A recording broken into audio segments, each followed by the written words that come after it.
कुणाल चौधरी जी। राधे राधे महाराज जी। महाराज जी, आप कह रहे हैं कि आप दिल्ली यूनिवर्सिटी स्टूडेंट यूनियन के सचिव हैं। महाराज जी, आपके वचन आज लाखों लोग सुन रहे हैं और आपके वचन सुनकर हमने भी यूनिवर्सिटी में नशा मुक्ति करने का प्रयास कर रहे हैं, जिससे यूथ भजन मार्ग की ओर प्रेरित हो। महाराज जी, आपको बहुत सारे लोग सुनते हैं, हम जैसे युवाओं के लिए आपका कोई मार्गदर्शन? हाँ, हमारी तो मार्गदर्शन खास करके युवाओं के लिए ही है, क्योंकि जो वृद्ध हो गए हैं वो अपनी इंद्रियों की विवशतावश वो सुधरना भी चाहे तो बहुत कठिन है, और वो अंतिम पड़ाव की तरफ जा रहे हैं। तो हमारे भारत के भविष्य हैं युवा जन। अगर युवा भाई नशा करेंगे और व्यभिचार पराई स्त्री से करेंगे तो उनको चोरी और हिंसा, जुआ और छल कपट ये घसीट लेगा, और जिसके जीवन में ये है वो कूड़ा जीवन है, वो किसी काम का जीवन नहीं है। इसलिए हम टीचरों से, माता पिता से और आप जैसे समाज सेवियों से यही प्रार्थना करेंगे कि हमारे नवीन बच्चों को, जवान भाइयों को नशा से बचाओ, व्यभिचार से बचाओ, गंदी आदतों से बचाओ। तो ये चोरी, हिंसा, व्यभिचार ये धीरे धीरे कम होते होते बंद हो जाए तो बात बन जाए। नए नए बच्चे हुक्का पीते हैं, ड्रग्स पीते हैं, शराब पीते हैं, व्यभिचार करते हैं, ये सब बहुत गंदी बातें हैं, जिससे अध्यात्म के बिना अशांति, पापाचार बढ़ता चला जाएगा। इसमें कोई सुख नहीं है, केवल इंद्रियों को शिथिल कर देता है कोई भी नशा हो। इसलिए नशे से बचाओ और इनको खान पान की पद्धति शुद्ध बताओ, इनको थोड़ा व्यायाम करना सिखाओ, इनको पवित्र अध्यात्म की शिक्षा दो, जिससे हमारे भारत के भविष्य को उज्जवल बनावें। इन्हीं में कोई एमएलए होगा, कोई सांसद बनेगा, कोई मंत्री बनेगा।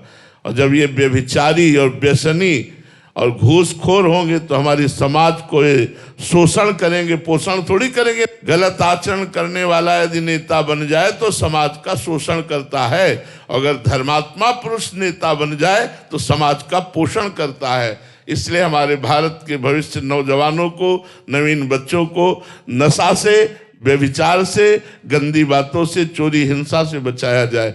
देखो, जब बच्चे नशेबाज हो गए तो स्कूली बच्चे ही मोटरसाइकिल से जा रहे, माता बहनों की चैन खींच लिया, वो गिर पड़ी, मुंह भरा गिर पड़ी, उनको कोई फर्क नहीं, कोई दया नहीं है कि उसको कष्ट हो रहा है, क्या हो रहा है। चैन खींची, 40-50 हजार रुपए की बेची। ये हालत नौजवानों में बढ़ती चली जा रही।